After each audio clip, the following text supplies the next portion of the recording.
Hmm.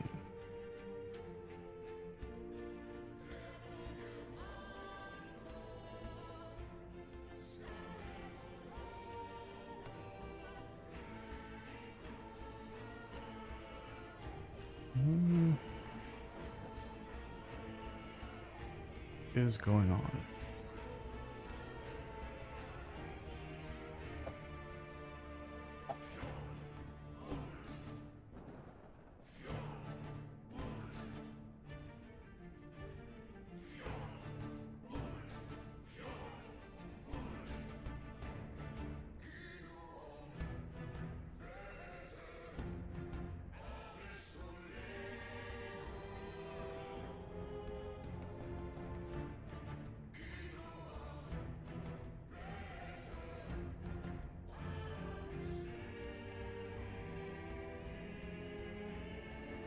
Okay, so my stream does appear to be live, but for some reason, the like preview thing on YouTube, like, is saying that there was an error and it can't connect, even though like I'm literally looking at the stream right now from a different device and it is running. Very strange, very strange. Yeah, because in my recording software, I can see that, like, you know, it is showing that everything's going through fine. But for some reason, like the YouTube thing, like even like not like the chat thing didn't even pop up when. Very strange. Very strange. Yep. So YouTube is being weird today. I mean, my internet in general has been being weird today, so maybe it's something on my side. I'm not sure. Regardless, like today, I planned on being a shorter stream. Just because, like, yesterday we went over my Falconer build, my Druid build, and my Spellblade build. So today I just want to go over my Paladin and Lich. So it's gonna be a shorter stream, and then afterwards I'll grab my modem and router and take them into Spectrum to see if maybe it's like an issue with my hardware. Yeah, but so the plan for today is just to go over Paladin and Lich. So as with yesterday, I'm just going to do a quick like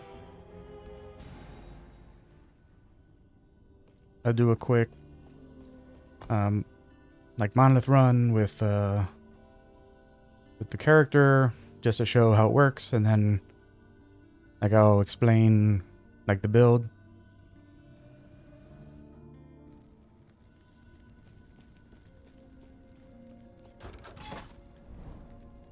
Yeah, so we will head into.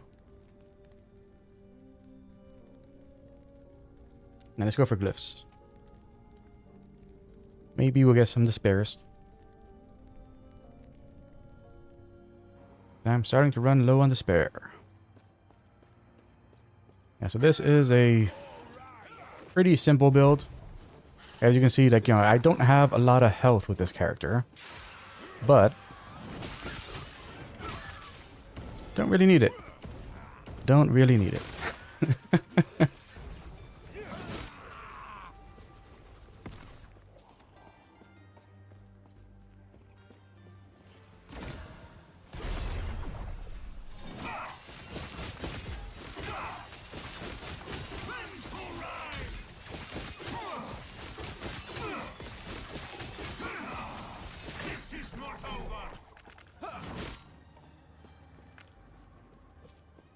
Yeah, it's a very fun and super tanky build.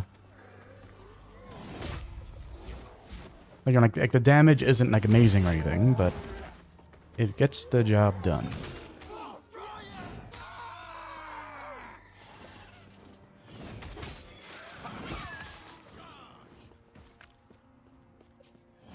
Yeah, apologies if anyone is actually using the chat today. For whatever reason, like YouTube loaded the stream weird today when I went live. So I cannot see if anyone is actually chatting.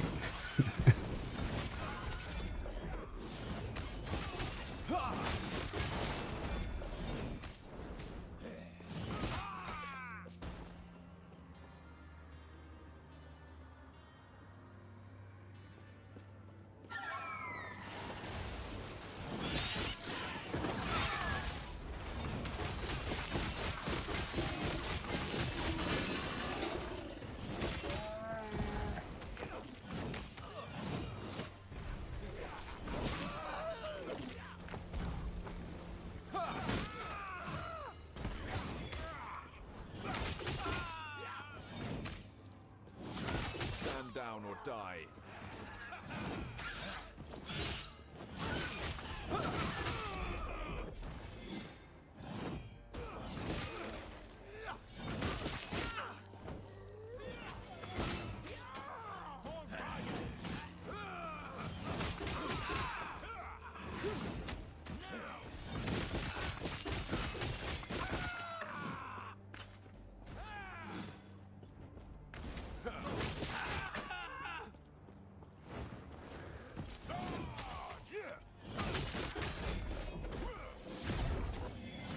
The little bolts that fly out are kind of my my determinator for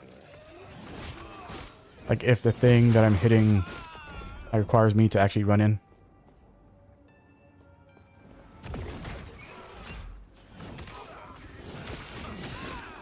So like if I do the thing and it survives, then I need to go in and do the actual like full channel.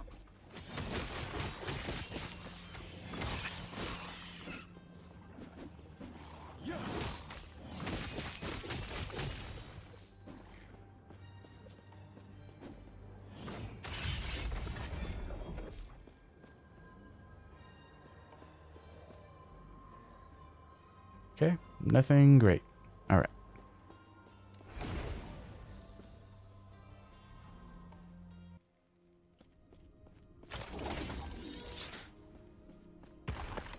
Too heavy.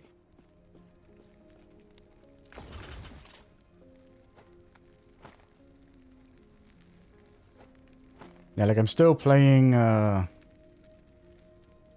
Hero Siege at night, and it's still screwing with my ability to remember how to do keyboard shortcuts when I play this game.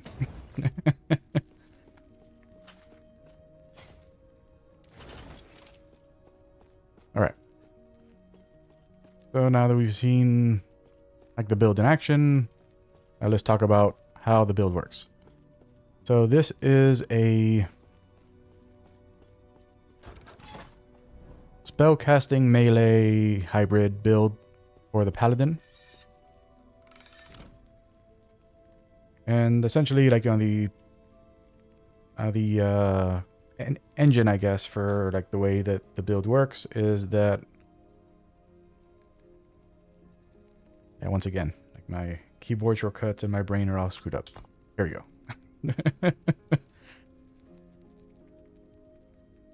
But like the kind of like engine for how this runs is that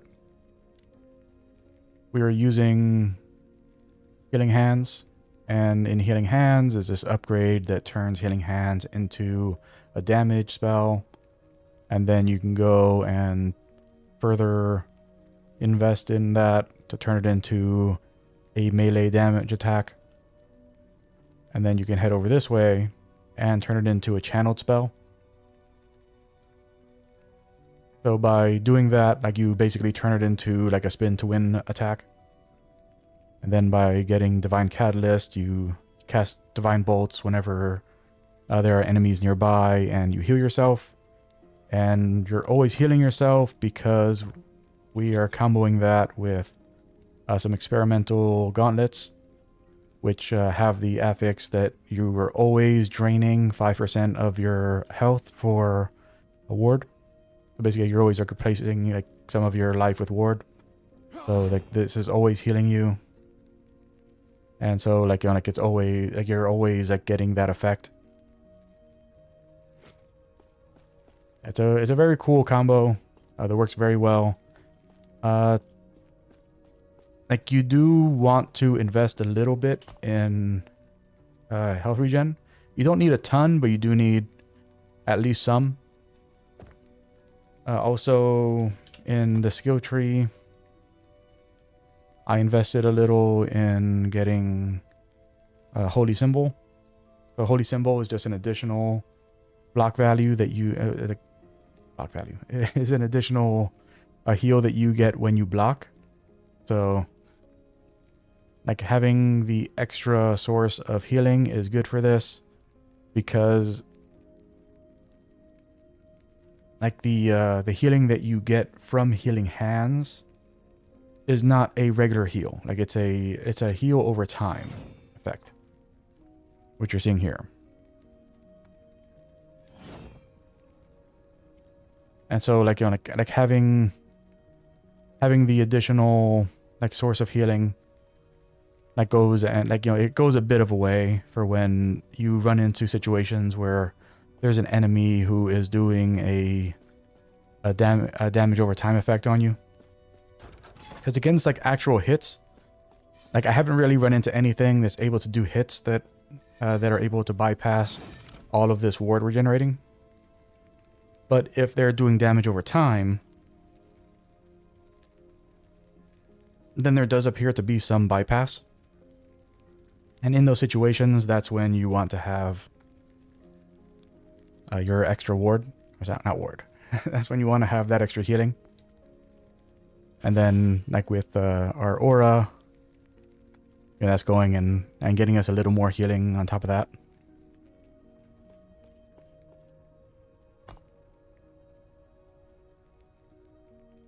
Also, we're invested in Divine Bolt, so like since we have transformed this into a melee attack, we have the chance that anytime we hit an enemy, that we send out some extra Divine Bolts, and then we're vested in doing a bunch of extra Divine Bolts. But you know, there's a heavily reduced chance because of the fact that we are we're invested in having that occur 4 times. You know, have 4 additional bolts, so 5 additional bolts plus the extra bolts that we get from Divine Catalyst.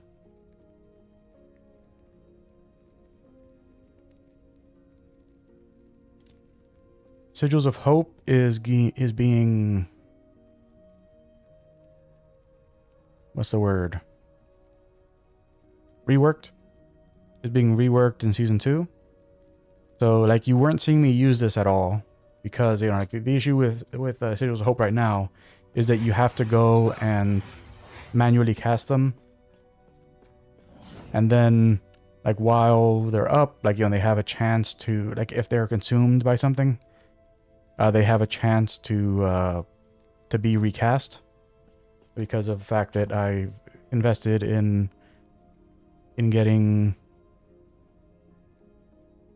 renewed hope here, which, you know, like lets us resummon the sigils, but only if they've been consumed. Like, you know, like they have to be consumed by an effect. It's not something that, like, they don't just automatically resummon when their duration expires. It needs to be an effect that does it. And so with Faith makes it that if you take a big hit, then you'll consume your sigils in order to heal yourself. And then, like, by investing in Unwavering Faith, you make it that, like, you can be, you know, like the hit, you know, the hit doesn't have to get you all the way down to 25% health. It can be a more reasonable value for that.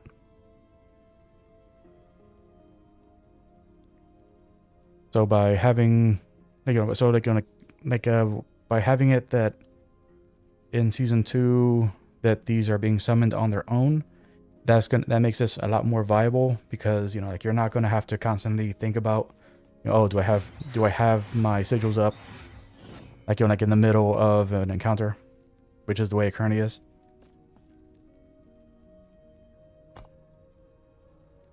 For Holy Aura, I'm invested in Flame Burst, which makes it that, you know, we're gaining stacks of Fiery Inquisition as we are doing our whole spin to win thing with Healing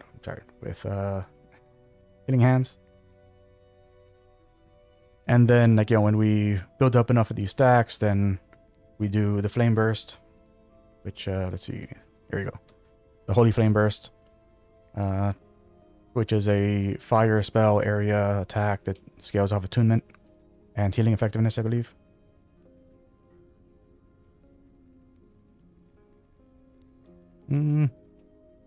Does it say that?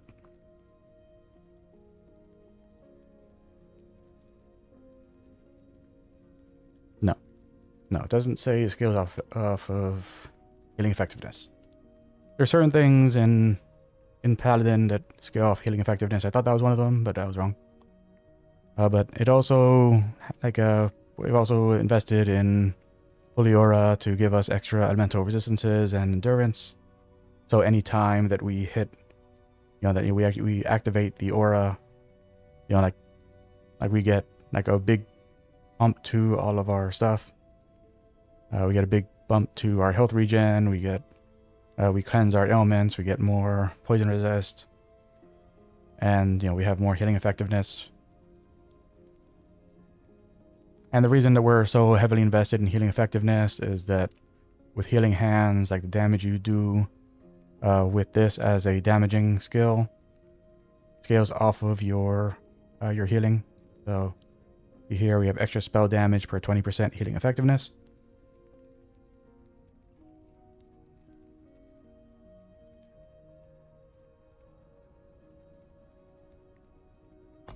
Oops. I don't know why I pressed that button. There we go.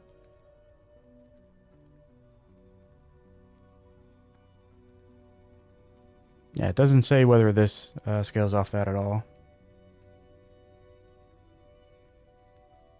Yeah, the Divine Bolts also scale off healing effectiveness. And you can see that we're heavily invested in healing effectiveness. I have a metric butt ton of healing effectiveness here.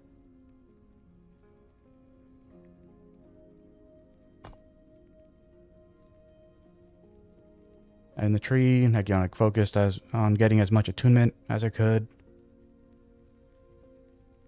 Obviously getting as much healing effectiveness as I could. Invested in getting honor with Heaven's Fire, which makes it that you have extra block chance, and also that you gain extra spell damage while you're holding a shield. Then by going into Sanctuary Guardian, you get even more spell damage while holding a shield. And then with Shield Wall, you get more block chance and more health gained on block. Which goes together with having Holy Symbol.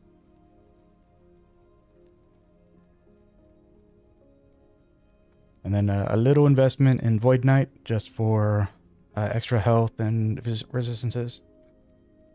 Like, we're not using Volatile Reversal or Abyssal Echoes at all. I used to actually use these in the build. But, well, not this one, but Abyssal Echoes used to be part of the build along with Judgment. But I changed that when I realized how well, just how crazy the ward scaled when you have these gloves with these with this affix on it. And and this only works if you have these gloves, but not these specific gloves. But this you need to have something that has this effect. You probably do it using. I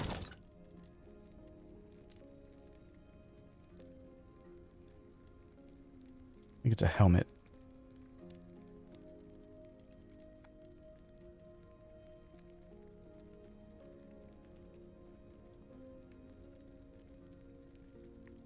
It might be a mage thing.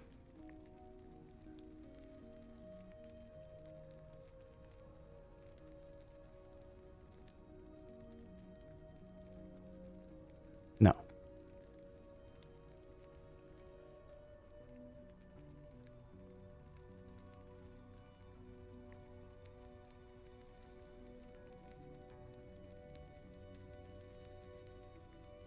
Yeah, I guess it's not a helmet.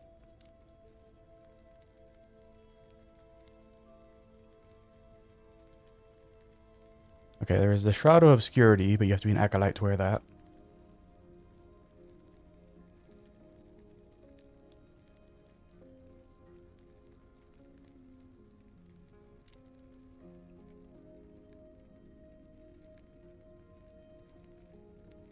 Now, we want to see something that's not gloves that has it.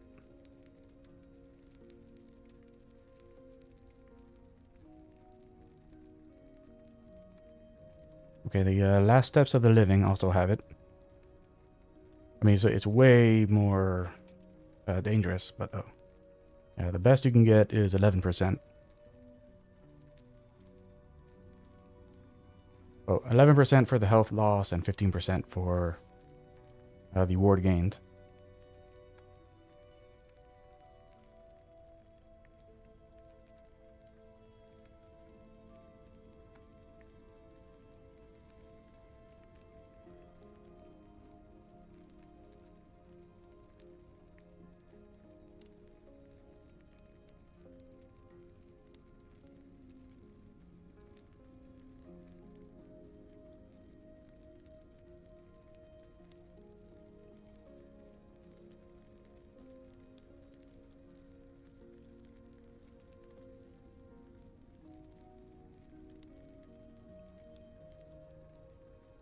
Yeah, I'm not seeing anything else that has it. Maybe a relic.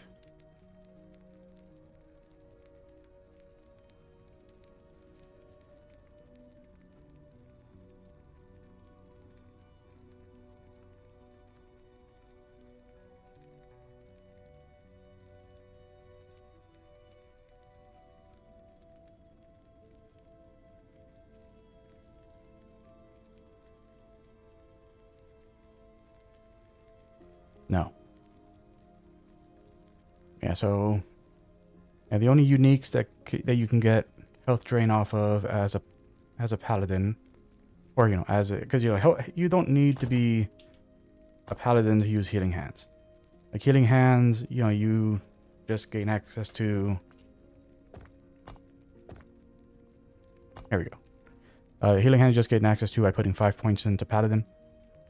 So you can be a void knight or a forge guard and get this. But for that combo, like you need some form of health drain. And like the only uniques you can reliably get it off of are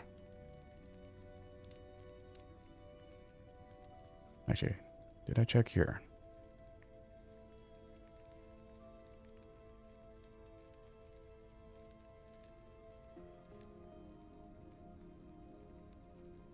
No, so no shields either. Yes, you can only really reliably get it off of last steps of the living.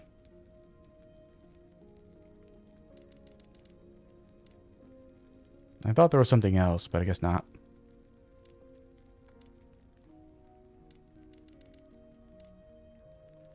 Yeah, I mind you, like it's easier to get them. It's easier to get it from experimental gloves than it is to get it from a unique anyway. Because you know, fighting mages is something that you're going to be doing like from the start of the game. So it's very likely that you're going to come across this affix just while leveling normally. But you know, but the whole combo is just, you know, having these and having healing hands. You know, as long as you have those two things, then you can do this.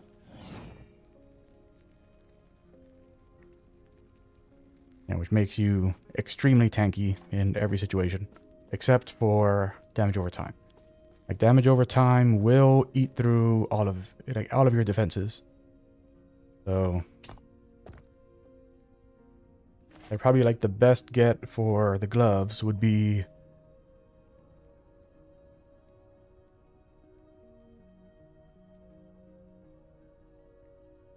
I don't know why it's not Citadel. Citadel I think are boots.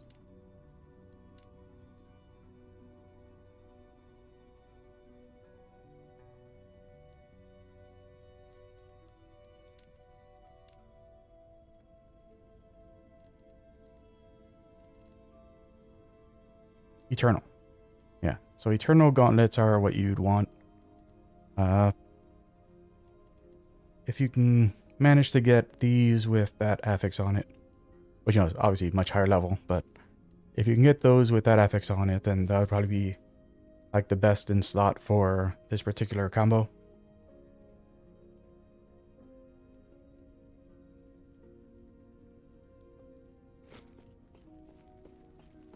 Yeah, because getting like damage over time reduction is a big one for survivability for this character, because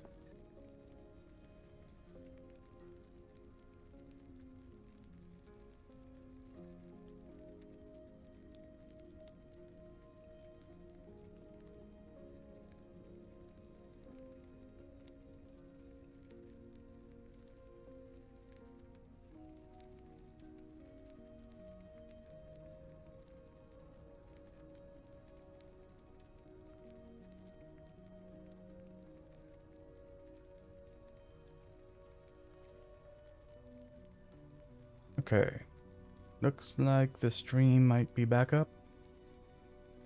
Maybe. I mean, showing steady, so I think it's back. Yeah, I'm not sure at what point the stream died. But essentially, like, like all I was trying to get at was that the really important thing for this build is just to make sure you're getting in. I mean, like, like for pushing this like into like higher corruption content, the important thing for this build is to get your damage over time taken under control. Like, one way to do this is to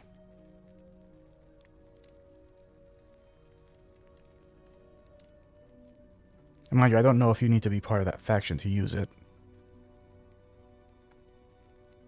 Yeah, I'm not seeing the faction symbol on this, so I'm assuming that you can use this without needing to be part of the Circle of Fortune.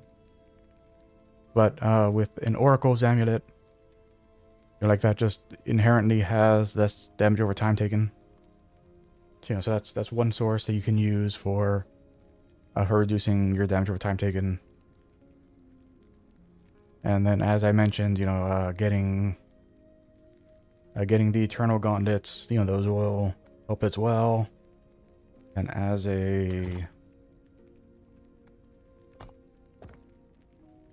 Here you go. As a Sentinel,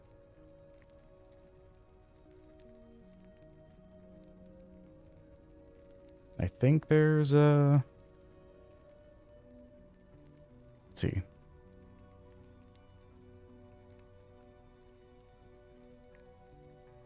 I thought there was like a prefix or suffix you could get. Reduce damage over time as a Sentinel.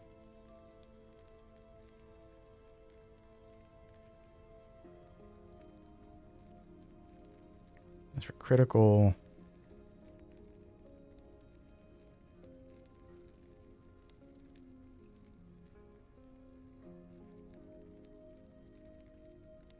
Maybe not. I thought there was, but I'm not seeing it.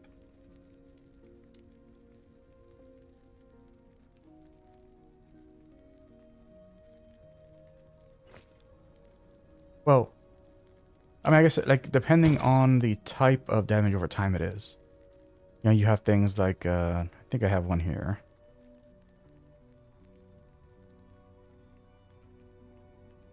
Yeah, so you have something like this where you can take fire damage as physical.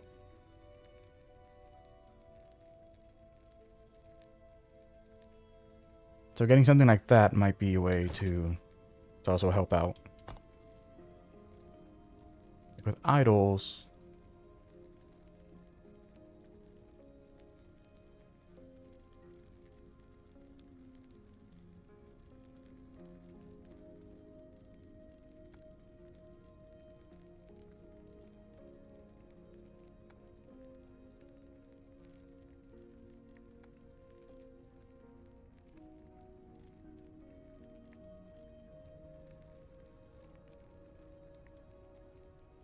Yeah, there aren't any idols that will take care of that for you.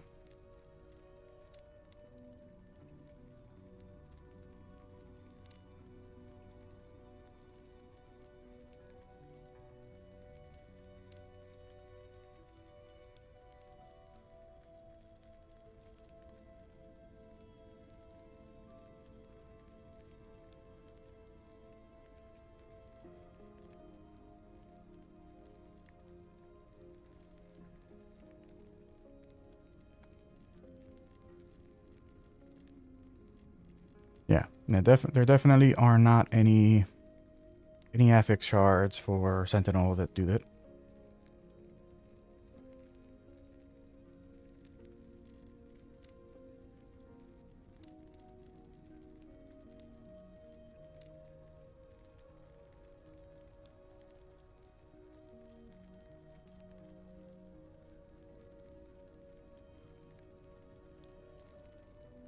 Champion's Regalia also gets you extra reduced damage over time using armor mitigation. So with Champion's Regalia and Eternal Gauntlets, you can go and, well, Eternal Gauntlets and the Oracle Amulet.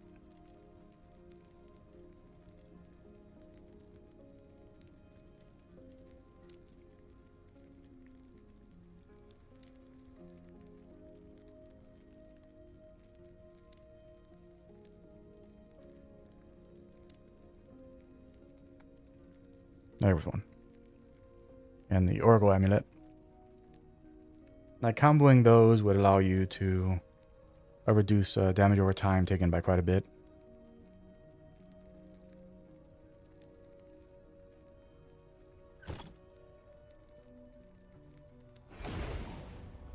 Did it again. There we go.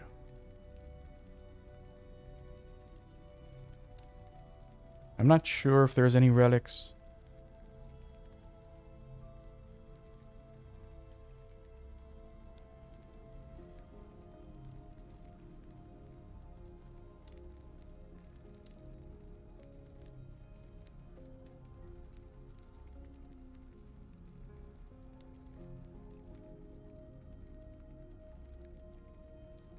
Okay, no relics.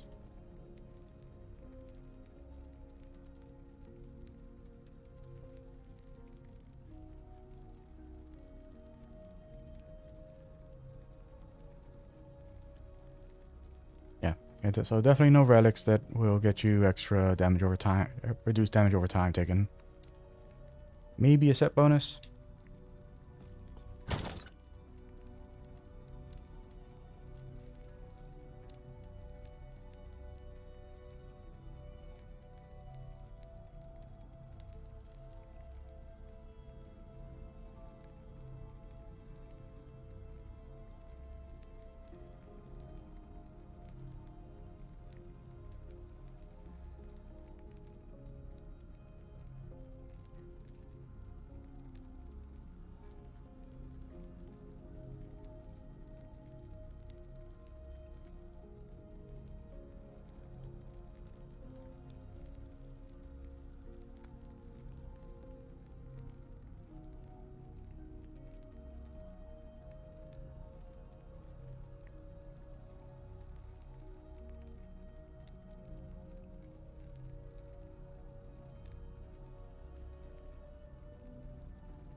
No.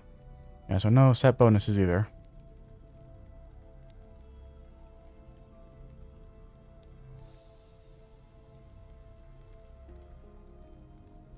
Yeah, so the only way to reduce your damage over time taken is using those gauntlets, the amulet, and the champion regalia, I think I said.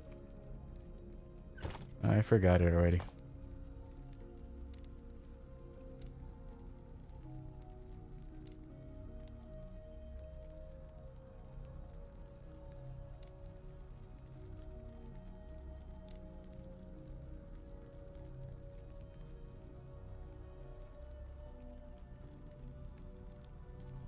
Yeah, champion regalia.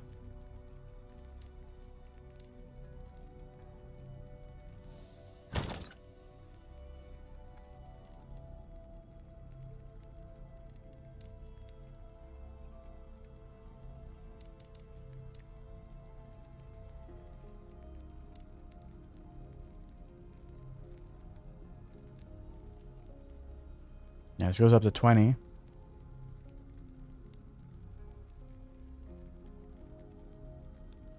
So you can get like 50% reduced damage over time taken. Well, no, because it was amount of damage reduction from armor mitigation applied. Yeah, so it depends on your armor.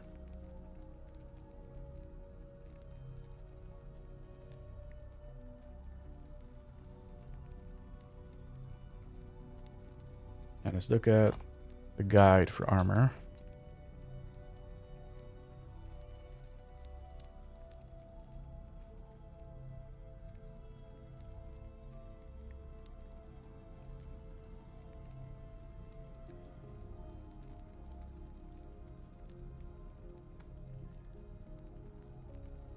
Yeah, 85% is the max you can get.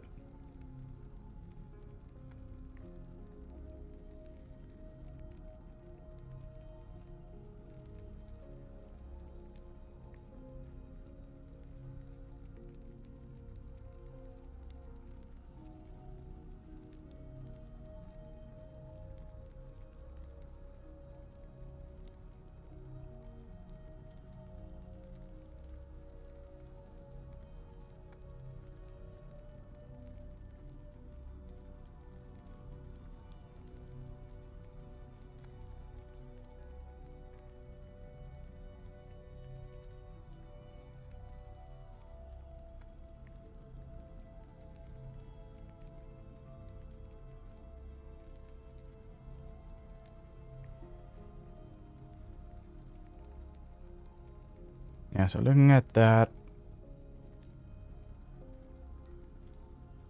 like I think it's just there so that I can move around a little quicker if I want to.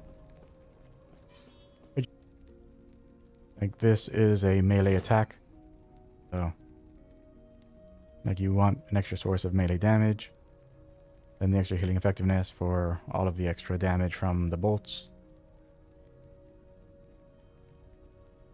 I have this Weaver's Will bring on because it gives me extra block chance, extra endurance, extra fire damage, extra healing effectiveness, as well as the extra health and mana, and getting even more ward back based on the amount of mana we use. For the relic, you know, just extra fire damage and healing effectiveness. You know, just perfect, perfect relic for us.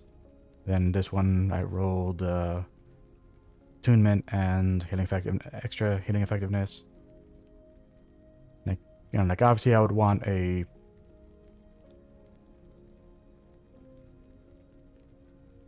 relic that is a little better than this, but that's pretty good for what I need. For the boots, like I have these mostly just for the extra health. Like the attunement and vitality on this aren't really all that useful, but the movement speed and health are nice. And then you know, more block chance from the ring, more fire damage, some extra health on and necrotic resistance, as well as ward decay threshold. Our belt, like we could definitely do better. Like this is just what I'm using right now. And then the weapon is just an Argent Scepter, you know, which is a damage over time scepter, but we're not using it for that purpose. We're using it because it's decent melee and spell damage.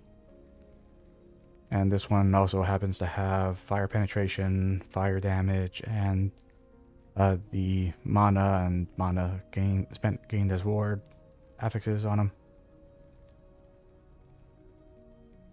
And I'm using for my big idols just extra healing effectiveness, extra fire penetration with melee attacks,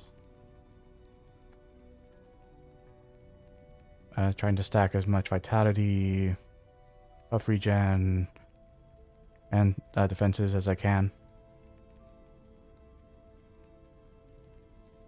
Yeah, so like it's a solid build.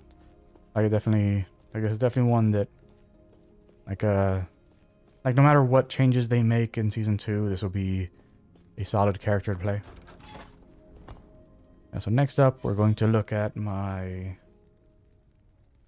my Lich, which is like this one is a weird one. So like I have a video up for each of my characters on my channel. But like the builds that I've been showing, like for each of them, like this is why I have to make a new video for all of them, because like I've completely changed the way that the characters play from my build videos that are on my channel. And the biggest change that I made was to, well, the biggest change I made was to my druid. But the second biggest change I made was to my lich. And the big change here is that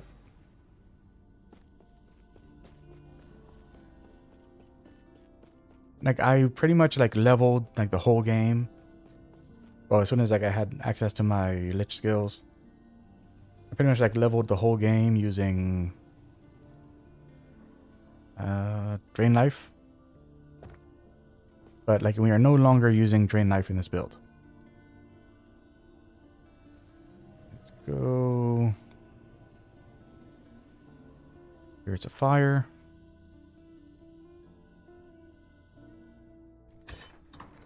Yeah, so we don't have Drain Knife anymore. So let me show you how the build works now.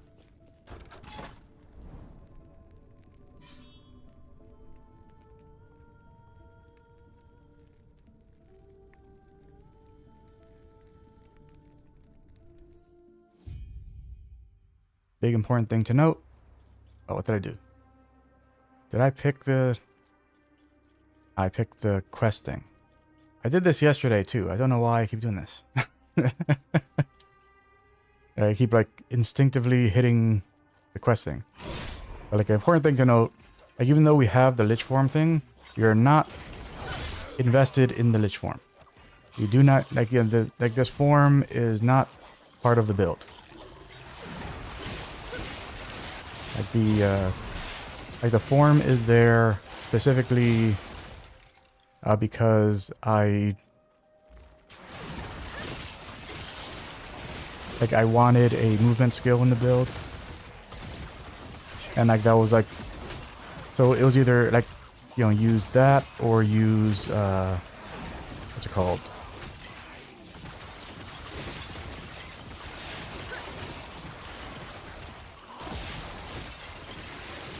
The options were like use the Lich for the, you know, the / attack thing, or use like I'm gonna call it transportation. That's not what the name. Like the thing where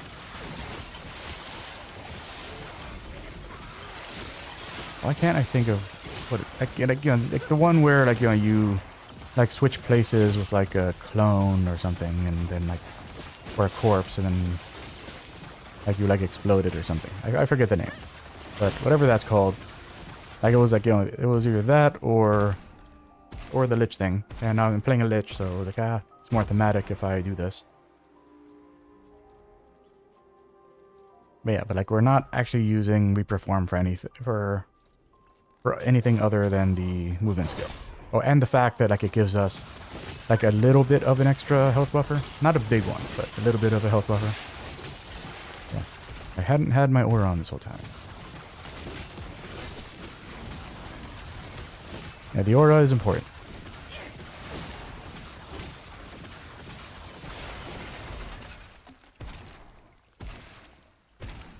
Yeah, it is very important that you're running Death Seal and the aura at the same time. If you're only using one, then like the tankiness of this goes down the drain. Also, like remembering to use Spirit Plague. Spirit Plague, yeah. Remembering to use Spirit Plague is important. If you don't use Spirit Plague, then you will deal far less damage, and you will be much less tanky.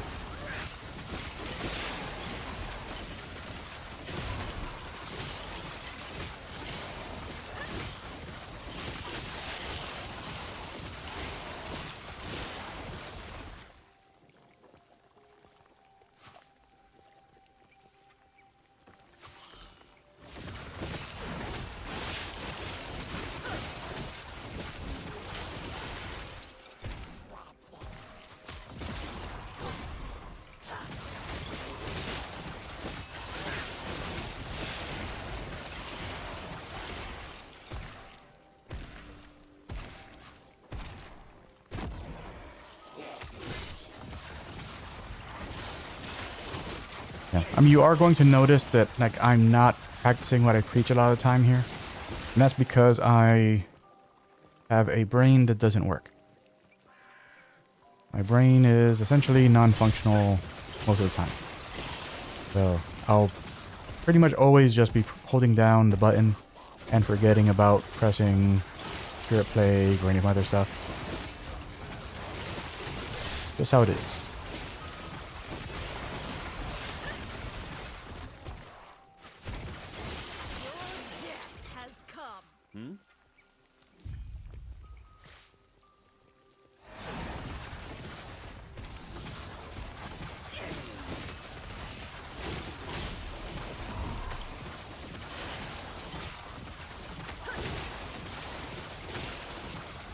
Now, like the big danger with this build is that,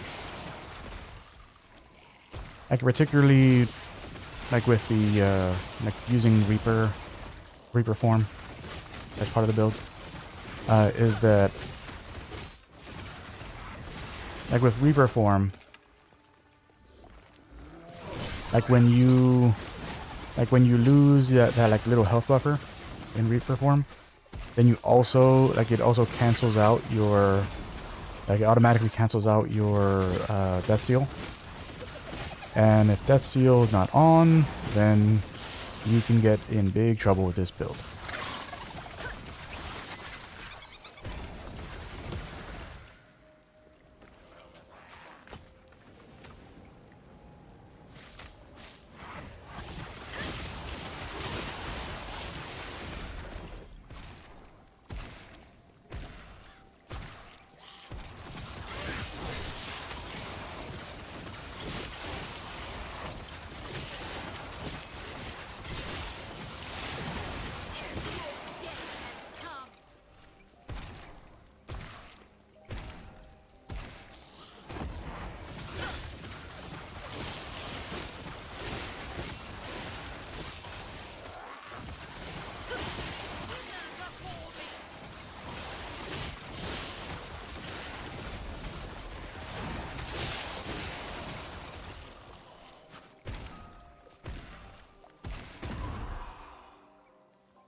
Now also, like, you know, there's kind of an order of operations when it comes to using the Reaper form and Death Seal. Like basically, like I'll do it now just to show that like why like you don't want to do it. Like if you use Death Seal and then you use Reaper form, well, I guess it didn't happen this time. Like sometimes like it'll kind of bug, and the like you lose the Death Seal right when as soon as you go into Reaper form. But generally, like, you know, you want to like make sure that you go into Reaper form first and then activate that seal, just so you avoid the bug.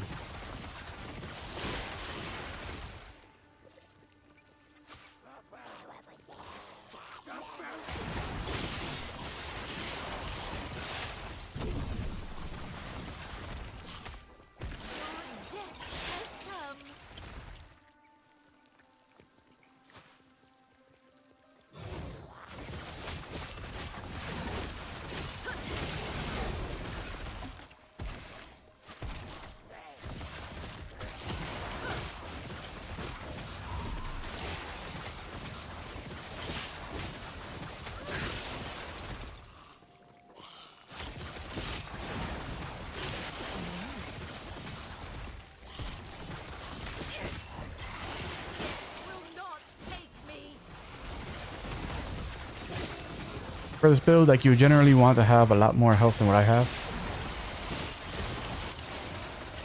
Like, since, you know, you're going to be at low health most of the time.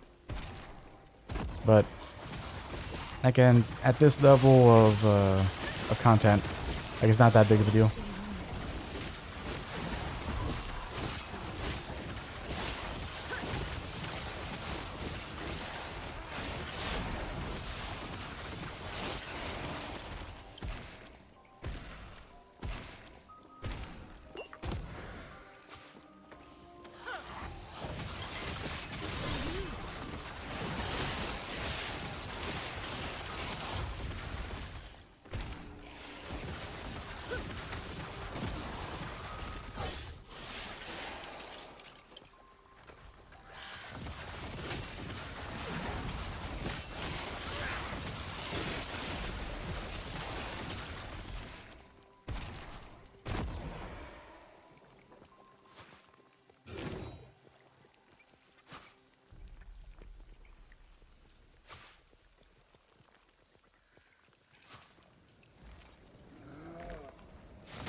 Yeah, so for the build itself, what I'm currently using, and there can be improvements to all of this, but what I'm currently using for my weapon, I'm using a two-handed Odachi. And the main reason that I'm using this one is that like it happened to have physical damage, crit chance, area for melee, and polymath on it. And the reason that we want, so we don't necessarily need the damage stuff. Like what we definitely need is the attributes, because like it's very important that we are stacking as much vitality, dexterity, and intelligence as we can. Like, you know, this is a tri-stat build. So we need to try to get as much of all of those as we can. So that's why I'm running two-handed sword with these particular stats on them. For the hat, lots of intelligence and dexterity. I mean, not lots of dexterity, but, you know, lots of intelligence, some dexterity with health and endurance. Like, endurance is important for us since we're at low life all the time. Gold amulet is just good for helping shore up some of our resistances. I try to get as many sources of health as I can everywhere I can here. You know, so chest, intelligence, dexterity, health regen, health. I've got this chains of Valeros that rolled with lots of endurance and health on it. And it also gives extra damage, necrotic resistance. And this coral ring just for the extra vitality, regen. And the void resistance. So because with this and this, yeah, between these two, we don't really need endurance from anything. So the endurance on this doesn't actually help us any. So it's really just for the vitality, regen, and void resistance.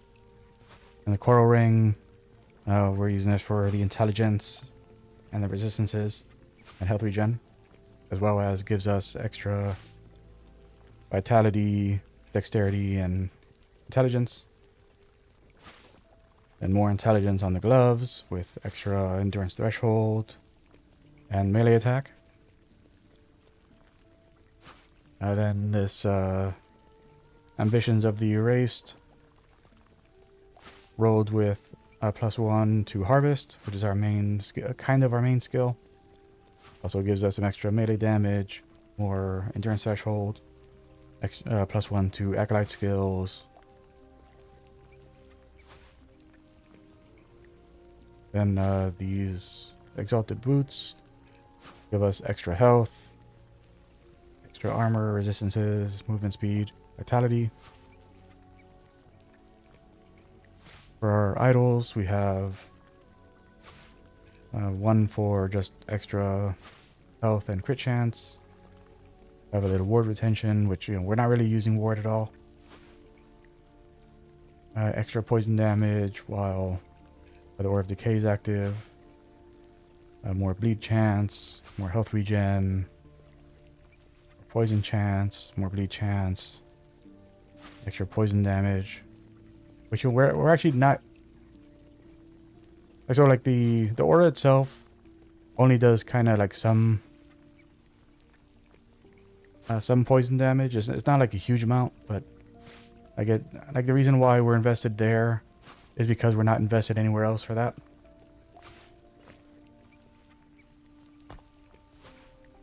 For the stat build, for the passive build, you know, just full into Forbidden Knowledge for the intelligence and necrotic resistance. Full into Stolen Vitality for all the vitality.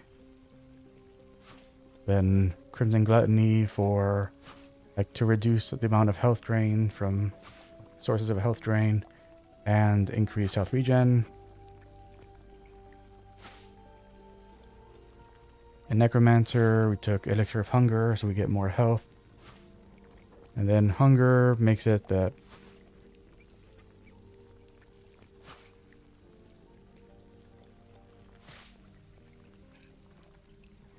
you have extra attack and cast speed and health gain on hit, anytime you use a potion.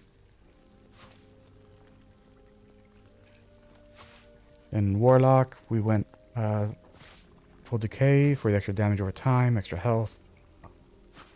She went down.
Okay, looks like the stream is back.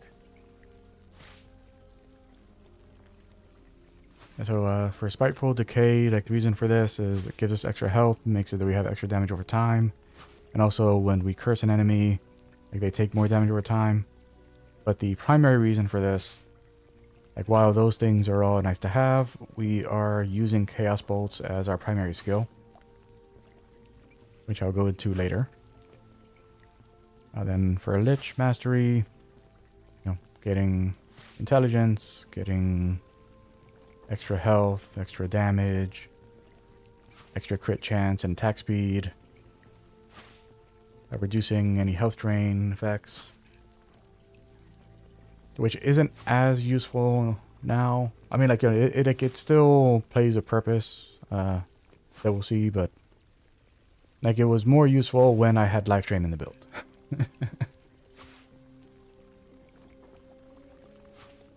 Better Souls, more vitality, more regen.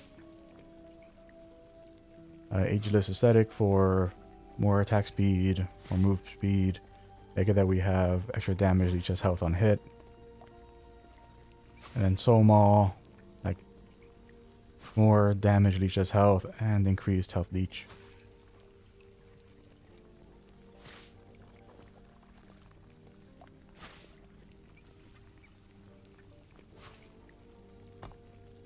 And we do all of those things because we are...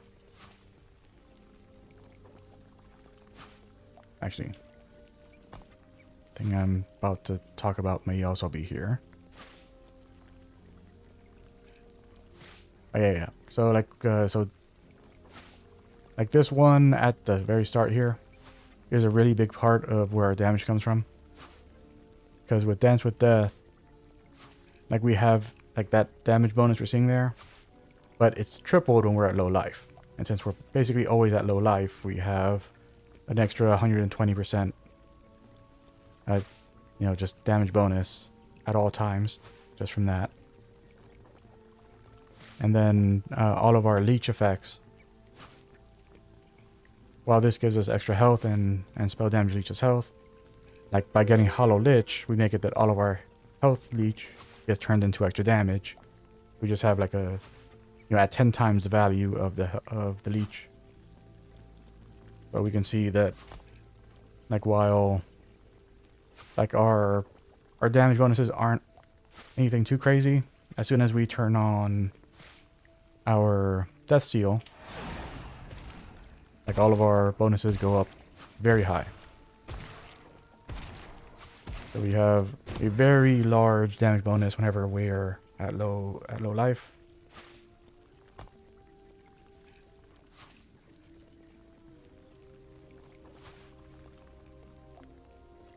And so, like, a big reason why we're doing all these things is that in Chaos Bolts, there is a bonus right over here. So when you get Doom's Vindication, it increases damage to cursed enemies, and specifically hit damage. And then you can go from here into Reaper's Mayhem, which makes it that whenever you are casting Chaos Bolts, you can also cast Harvest. You can also use Harvest, which is a melee attack skill, from the location of enemies hit by your Chaos Bolts. And the chance that this will occur is based on your dexterity, which is why we're invested in dexterity. So by just having 34 dexterity, and that's a 1 in 3 chance when doing this, that every single one of those bolts can then go and use our Harvest skill. And then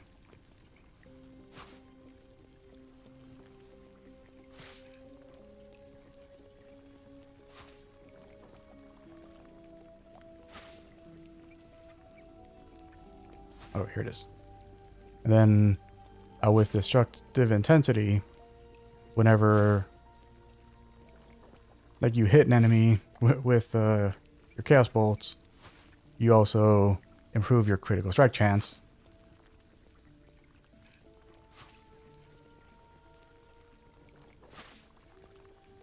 So we're constantly, like, making it that, we're building our crit chance, we're using Harvest on enemies. And then from Harvest, like, we have these bonuses where if an enemy is cursed by Spirit Plague, then, like, hitting them with Harvest will spread Spirit Plague to other enemies. And then using Harvest gives us health back based on our intelligence. We get Ward from using Harvest. We get health granted from, like, a percentage of our health is granted as Ward from using Harvest. Like, we are bleeding. We're, like, guaranteed to grant a stack of poison and bleed by using Harvest, as well as turning Harvest from a necrotic damage skill into a physical damage skill.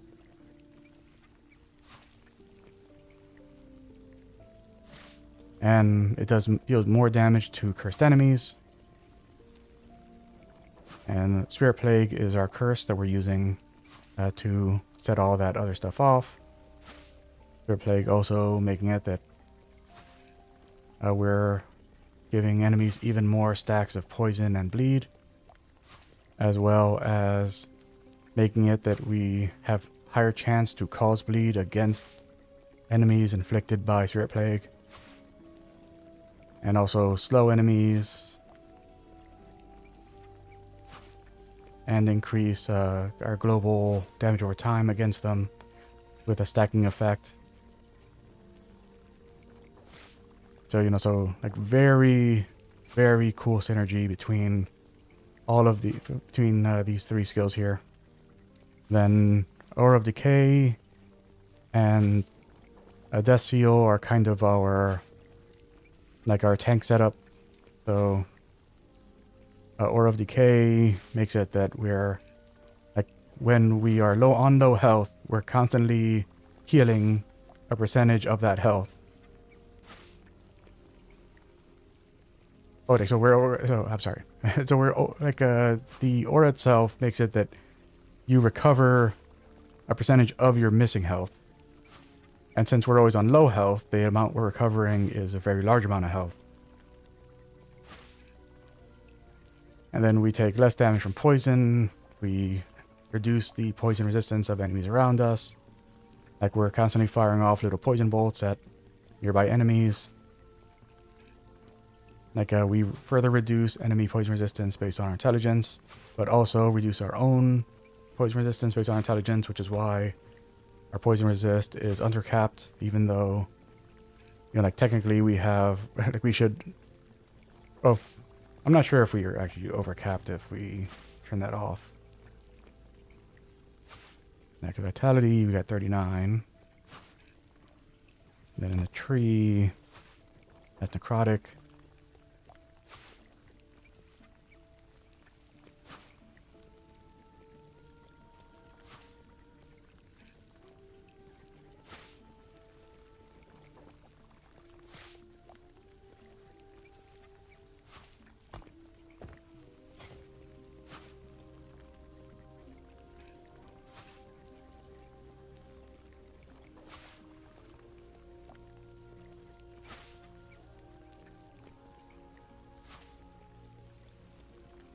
Yeah, we don't have poison resistance basically anywhere. Except for like some idols. We have a little bit of poison resist on idols, and that's basically it.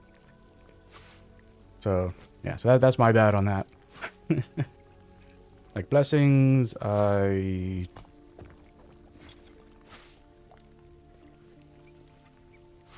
Yeah, I have the all resist one, so we have a little bit from there. But I think like the poison one is like over here somewhere.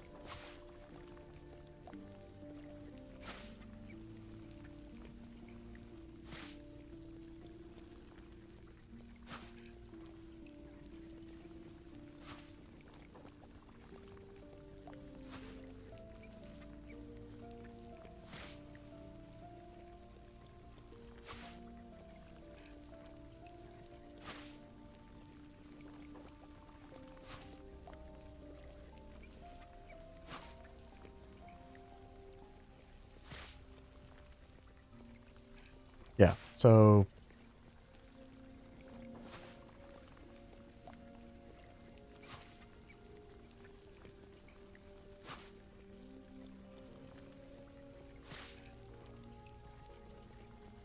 oh no, it is here. Yeah, I was like I was confirming that it wasn't here, but it is. That's unfortunate. Yeah, so we can't get it from further down, but we can eventually go and, well, I mean technically we could probably, yeah.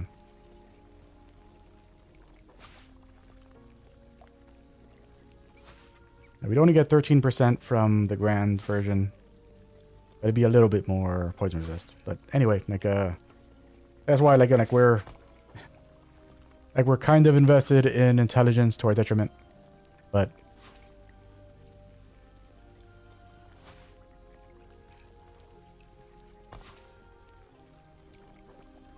Aura of Decay is a big part of what allows us to keep this going. Also, like we get extra poison resistance while we have like a big pump to poison resistance while we have the aura up, which is like another view into how negatively having intelligence affects this build when you don't have any poison resistance on your gear.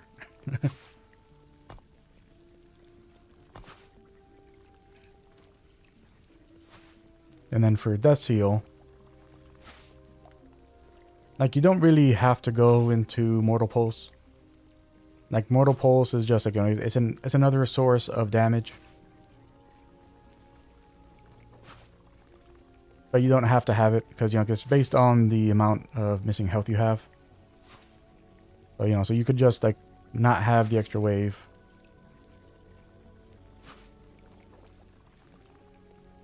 and then instead just, you know, put like I mean, actually, you wouldn't want to have life tap, because life tap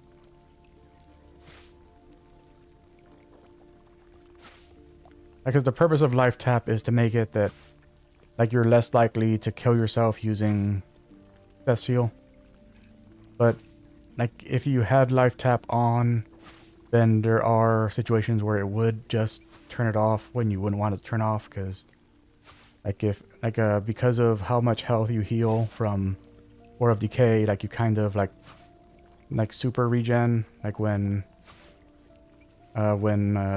this turns off. And so like and so as soon as you break past your endurance threshold, like you'll be in a very high amount of danger. But deadlock is the most important part of this, because deadlock is the thing that makes it that you automatically get reduced to low health as soon as you turn on Death Seal. So you definitely want to go through here to get that. Pestilent Presence makes it that you get more poison chance based on your missing health. So our chance to poisons like through the roof. And then just down here, just turn the damage type from necrotic into physical, because we're not invested in necrotic at all.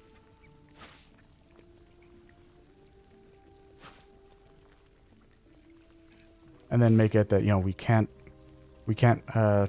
drain any of our own health while Death Seal is on, which is an important one for if you were to bring in like a health drain ability, which there's lots of stuff like that in the Acolyte skills.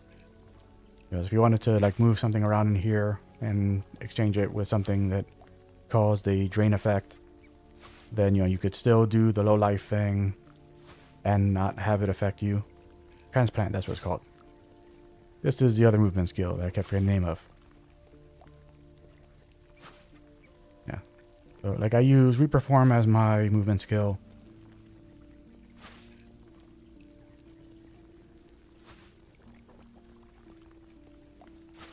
But you could use Transplant instead of Reperform. Just that Reperform can be useful because of the extra buffer health it gives you.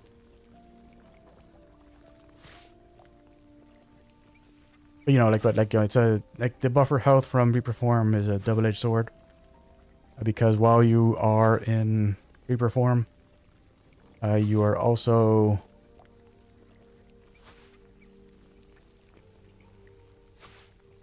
both at low health with Death Seal on, and in a situation where you could easily become no longer at low health. As soon as your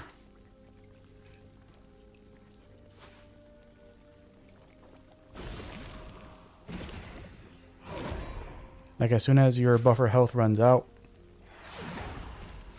then you immediately are back to full life as your non-lich form.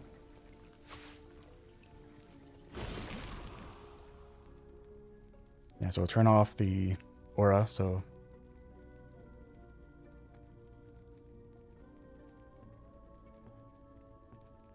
as soon as that runs out, you're at full health.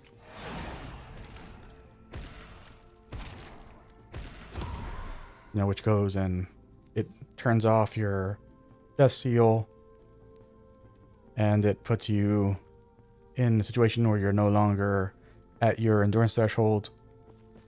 So you can't accidentally get yourself one shot by being in Reaper form, because there's especially with this skill, when this hits stuff, you have the all of the harvest procs going off, and then you have the Spirit Plague effect, and you have the aura going, and you have the pulses from this going, and you have all the stuff the enemies are doing. So it's very likely you're not gonna be able to tell that you dropped out of Reaper form until something just goes and one shots you because you were at high health. when that went off. Yeah, so it's something to consider for like if you want to have a movement skill in the build.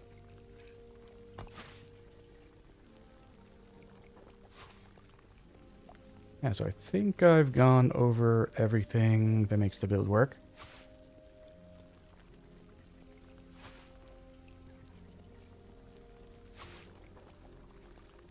A kind of a nice way to level this.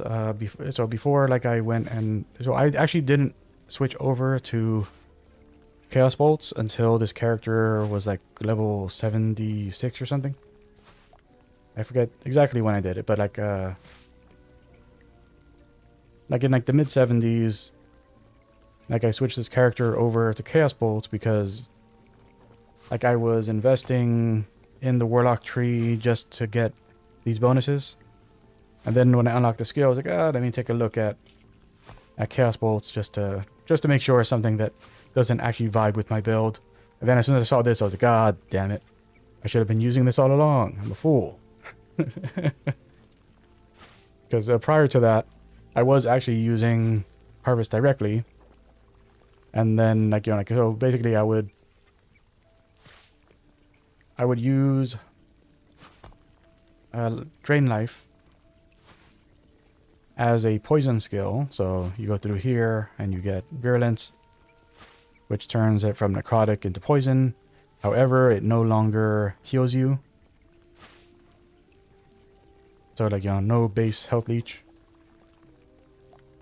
And then if you get Blood Pact, then like you actually drain health when you use it. But as I mentioned, like by having a Death Seal with soul stability, like you can't drain your own health by using Blood Pact. But what you can do is you can go through here and get Dark Shackles, which makes it that Drain Life is no longer a channeled ability, it's a cast ability. And so like you can just go and like just blow through your mana and just do like a huge like pulse of damage really quick, and then start attacking with Harvest like in between, like, you know, the points where you have and don't have mana. But like that was the way I leveled, and it was a really fun build. Like that was pretty much like the way, well, it's not exactly the way that I had the build in the video that I posted on my channel, but like it was mostly there, except that like that version of the build also included a Wandering Spirits, because Wandering Spirits had a mutator that turns it into a poison skill. You know, which I liked because it comboed with Drain Life in Eternal Servitude to make it that, you know, you turn on the Wandering Spirits, then you'd start draining life as a channeling skill, and they would just keep. So you'd have the effect of the so you'd have your damage over time from the aura, have your damage over time from like using the channeled Drain Life skill on any enemies that you're hitting with like the poison area, and then like all of your Wandering Spirits are just constantly like wandering around and dealing extra damage to the enemies that are in the all the areas around you. So it was a very cool combo to do those three, and I did that for a while until I decided that I wanted to try out Dark Shackles, which I ended up liking more, just because like it let me use Harvest more often. You know, but then Chaos Bolts makes it that I'm using Harvest all the time. So yeah. So it's a very nice build. It works very well. Like, you know, like if you can get your health really high with this, then I'm sure like, you know, this would be like an impossible to kill character. Like as it is now, I'm sure that in high corruption, like this character would not be able to survive with this much health. But, you know, like at these levels, like it's not really something you got to worry about. Like, so you can get through all of Monolith of Fate, you know, like non-empowered. Like, you know, like I haven't taken, like the only character I've taken through empowered timelines is my Falconer. And like the other characters, I just didn't feel like like spending the time doing it, but you know, it's like there's still like solid builds that you definitely would be able to do those things with, which I'm certain of because I've gone through all of Monolith of Fate, you know, using my Falconer, which is a character that, you know, is by no means overpowered. So you definitely, like, you know, so like all of my other characters, you definitely be able to run those builds and do very well. You know, it's just they all have like their little quirks that make it that like there are situations that they're not great with. Like for my Spellblade, like the biggest weakness is that, like, in order to make it that, like, the fact that it has such low life, like the way that I made it that it's still viable is that I'm using both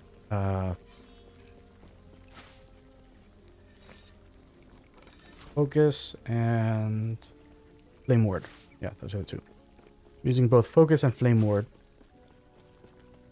And so, like, because like I need to have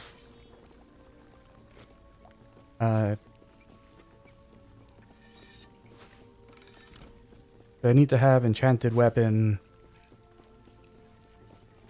Shatter Strike, and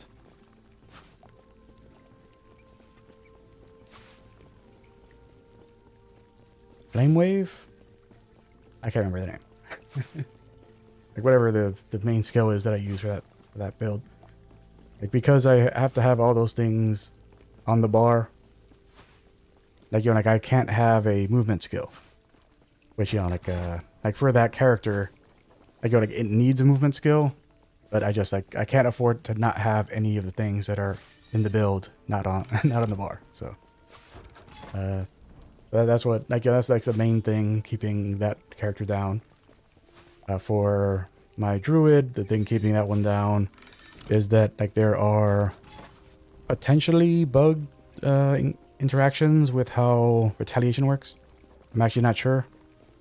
Like, you know, like I showed yesterday that against the necrotic, like, battery pack guys, like, you know, like they're able to deal damage to you without without causing any form of retaliation. But all the other battery pack guys do cause retaliation doing the same skill. So I don't understand like why it is that the necrotic one specifically bypasses that. I don't know if it's like a bug interaction. I don't know if it's like a you know, like if an enemy does damage over time, then, you know, that will bypass all of your defenses and there's nothing you can do about it. You know, then this character is just, you know, that, like, you know, you need to get as much health as possible while also somehow managing to keep your resistances and endurance threshold and and get all your health and like get your vitality and dexterity and intelligence all, you know, all at pretty high levels at all times. Yeah, like this one, like there's a really like severe tightrope to walk with this character in order to keep things running. But, you know, like if you can, like, it's very fun. So yeah, so there's not really anything else for me to show for last Epoch. Like obviously, like when season 2 gets here, I'm going to attempt Aberoth again to see, you know, just to like do a showcase of like how the, you know, like if the fight is more viable after the rework. You know, for people like me who just, you know, like are like, you know, just don't have the reflexes and ability to do fights like that, you know, on pure skill.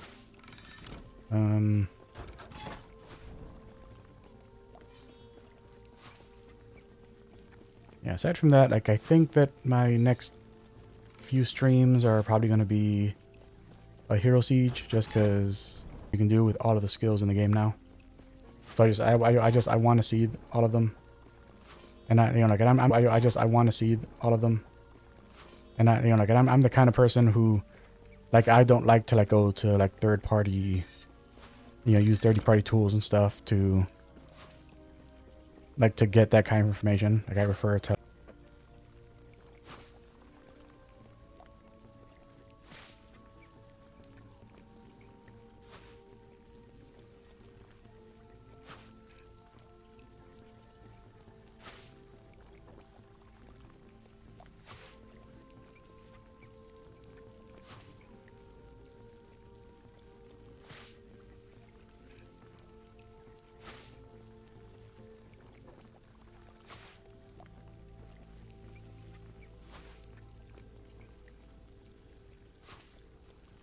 Okay, looks like the stream's back.